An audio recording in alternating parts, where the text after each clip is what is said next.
Timirri gogaa fi asheetni isaatis ilma namaatiif faayidaa guddaa qaba.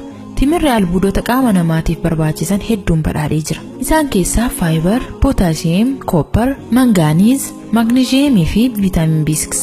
Faayidaalee timiraa keessaa qabxiin duraa garaajisuudha. Garaa gogeessiisa. Kan afaan Amaariffaatiin yehood dirqat jedhamu san. Albuudni nyaata keessaa waan kanaaf akkaan barbaadamu faayibar jedhama. Timirri faayibar kanaan badhaadhina qaba. Namni hedduun sagaraan bahuu fi didee rakkatee haakima dhaqa. Wanti akkanaa immoo kan nama mudatu wayita garaan nama gogeedha. Kanaaf timirri furmaata gaariidha.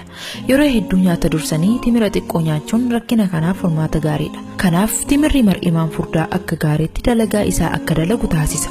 Akkasumas carraa kaansarii mar'imaaniitiin dhibamuu hir'isa. Kormammuunis akka namatti hin baane godha.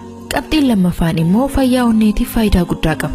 Albuudni faayibar kun fayyaa mar'imaanii qofaaf osoo hin taane fayyaa onnee teenyaatiifis faayidaa guddaa qaba. Qabxiin sadaffaan faayidaa timiraa keessaa akka qaamni hin dhiitofne godha.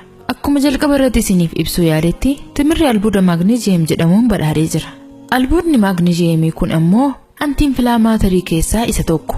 Antiinfilaamaatarii jechuun guruuppii dawaa dhukkubaati. Timirri immoo antiinfilaamaatarii keessattis ramadama.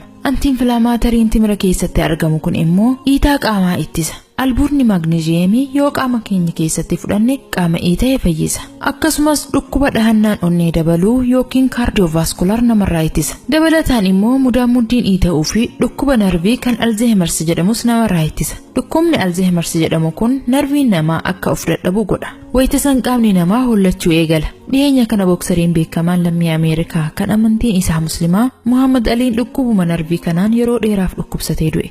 Rabbiin rahmata isaaf haa godhu. Dhukkubni kun gaafa umriin maanguddooman suutaan akka sammuu yaaduu dhaabu godha. Namni timira yeroo hedduu sooratu dhukkuba kanaaf haala salphaan hin saaxilamu. Qabxiin itti aanu immoo dhiibbaa dhiigaa hir'isa. Albuudni magneeziyem kun qaama namaatiif faayidaa guddaa qaba. Albuudni kun dhiibbaan dhiigaa akka hin daballe godha. Timirri immoo albuuda magneeziyemii kanaan waan badhaadhaa ta'eef nama dhiibbaa dhiigaa qabuuf faayidaa guddaa akka qabu qorannoon irra gahee jira. Gama birootiin timirri pootaashiyemiin badhaadhaadha. Albuudni pootaashiyemii kun immoo akka onneen qajeelatti hojii hojjettu gargaara. Qabxiin shanaffaan immoo dhukkuba tasa sammuu nama tuqee haasa'uuf socho'uu nama dhoorku yookiin istirook kan jedhamu akka nama hin qabne godha. Dhukkubni kun dhukkuba hamaadha. Nama nagayaa kana gama bineensa socho'uu hin dandeenyetti jijjiira. Rabbiin nurraa haa qabuuti. Dhukkubni kun akkuma tasaa sammuu namaa qaba. Namni dhukkuba kanaan qabame immoo dubbachuu fi socho'uus hin danda'u. Alhamdulillah, Rabbiin dhibee uume dawaa hojii uumee jira. Kanaafuu namni timira yeroo hedduu sooratu dhukkuba kanaan haala salphaatti hin qabamu. Qorannoo Yuunivarsiitii Saayinsii fi